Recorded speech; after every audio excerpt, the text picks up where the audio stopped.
और जिज्ञासा रख रहे हैं आदरणीय श्रद्धेय बाल ब्रह्मचारिणी सोनाली दीदी, गोल्डी दीदी, और तैयार रहेंगे प्रवीण सर जिनका आज जन्म दिवस भी है और ये महाआरती का भी सौभाग्य ले रहे हैं। तैयार है। परम पूज्य निर्यापक श्रमण मुनि श्री जी के चरणों में त्रिवार नमोस्तु। त्रय चुल्लक जी के चरणों में त्रिवार इच्छामि।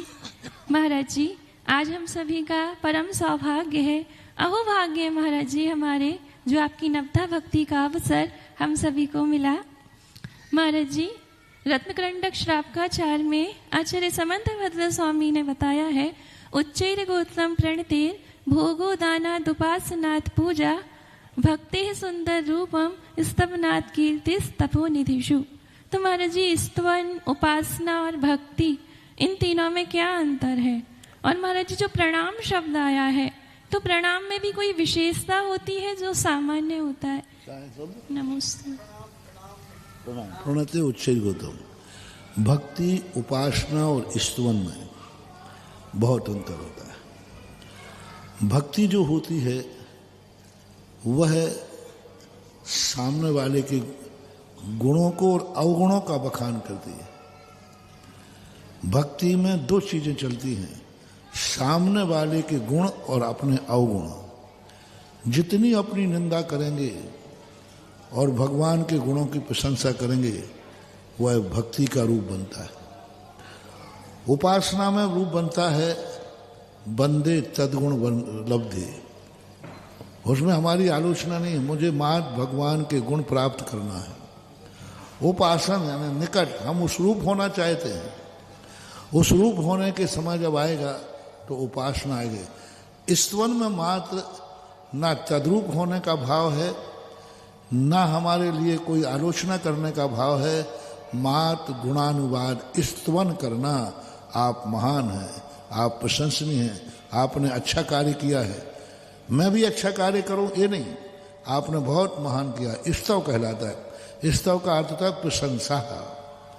मात प्रशंसा ही करते जाना। कुछ आपको कुछ प्राप्त करना है नहीं, आपको आलोचना नहीं, आप प्रशंसनीय, आप बहुत अच्छे हैं, आपके महान गुण हैं। जैसे सहस्र नाम है, ये स्तव में आएगा।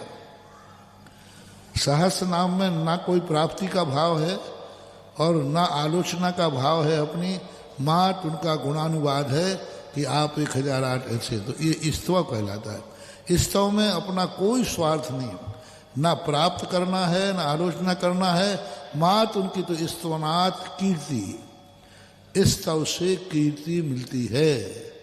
और भक्ति सुंदर रूपम, भक्ति सुंदर रूपम में क्या हुआ कि हमने अपनी आलोचना की, उनकी प्रशंसा की, दोनों है। अपनी आलोचना की, और अपनी आलोचना जब व्यक्ति करता है तो नियम से उनका संशोधन होता है।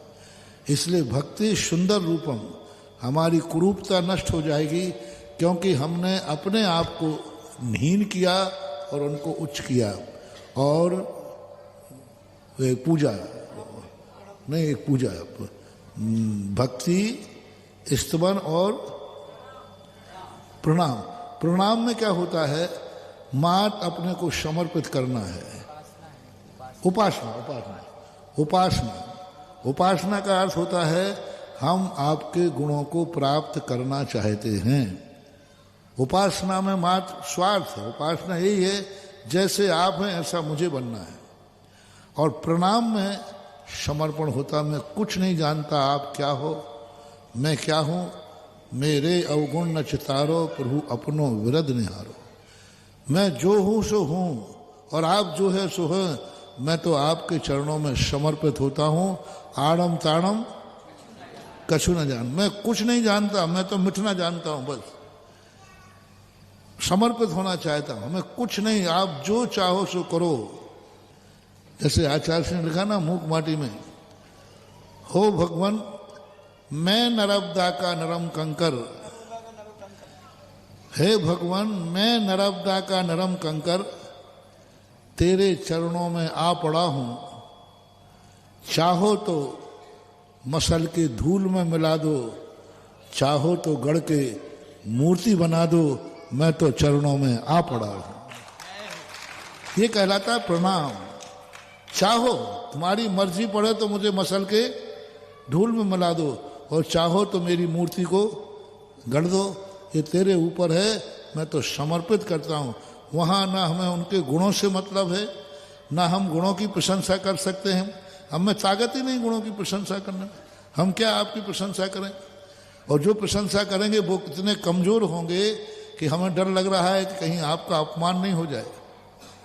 भक्तांबर में कहा पूज्यवर मांगतुंगाचार्य ने कि हे भगवान, मैं जो आपकी प्रशंसा कर रहा हूँ कहीं इसमें आपका अपमान नहीं हो जाए, क्योंकि आप बहुत बड़े हो और मैं उतने शब्द कह नहीं पाऊंगा, मैं कह नहीं पाऊंगा, इसलिए मैंने तो बंद ही कर दिया कि ना कहीं मेरी प्रशंसा आपका अभिनय ना कर दे, क्योंकि मैं उतने उत्कृष्ट शब्द जब साक्षात बृहस्पति भी नहीं कर पा रहा है, इसलिए मैंने तो वो आपका गुणानुवाद करना बंद कर दिया, कहीं अभिनय नहीं हो जाए। और मैंने अपनी आलोचना भी बंद कर दी, क्या कहूँ, मैं अपनी आलोचना देख देख करके कहीं ऐसा ना हो जाए कि मैं आपके चरणों तक नहीं रहूं, इसलिए मैंने अपने दोषों को भी उपेक्षा कर दी है, आपके गुणों की उपेक्षा कर दी है। मैं तो आपके चरणों में समर्पित होता हूँ, जो हूँ आपका हूँ, जैसा हूँ आपका हूँ, बस ये इसको बोलते प्रणाम, प्रणते उच्चै गोत्रम।